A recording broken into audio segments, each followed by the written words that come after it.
Владимир Путин вручил государственные награды золотым медалистам Олимпиады в Токио. Торжественная церемония состоялась в Екатерининском зале Кремля. Глава государства отметил, что российские спортсмены сражались на Олимпиаде достойно, несмотря на политизированные решения в адрес нашей страны.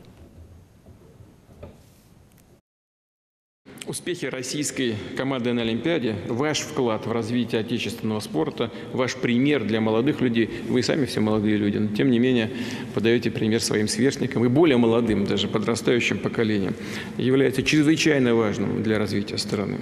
И, безусловно, заслуживает благодарности государства и высоких наград Родины. Среди значимых итогов игр традиционно потрясающие своей филигранной точностью, энергетикой, рисунком выступления наших выдающихся мастеров синхронного плавания. Здесь у России абсолютное лидерство, как и в спортивной борьбе, где атлеты неизменно щедро наполняют копилку нашей сборной золотыми медалями. Не первый раз радуют болельщиков российские фехтовальщики. За ними в Токио командное и личное первенство. Были и долгожданные яркие победы в пулевой стрельбе, плавании, тхэквондо, в теннисе, боксе. И надо сказать, что победы были просто блестящие. Отмечу золото в легкой атлетике, где наша сборная последние годы переживает совсем нелегкий период. Мы верим, он скоро закончится, и российские представители этого вида спорта снова вернутся в лидеры.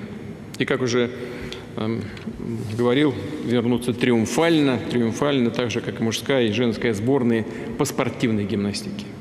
Что касается лидерства России в художественной гимнастике, то для нас оно сохранилось. И мы в этом абсолютно убеждены. Оно было, есть и, надеюсь, уверен, будет в будущем. На Олимпийских играх в Токио мы увидели, как велик потенциал российской национальной сборной. Позвольте пожелать всем вам успехов. Уверен, что вот такая целеустремленность, настроенность на результат, она сохранится и будет реализовываться и в будущем. Указ о присуждении госнаград российским спортсменам Владимир Путин подписал 11 сентября. Орденов удостоены все золотые медалисты, в их числе ингушский борец греко-римского стиля Муса Евлоев. Он получил орден дружбы. Евлоев Муса Гиланиевич, олимпийский чемпион по спортивной борьбе.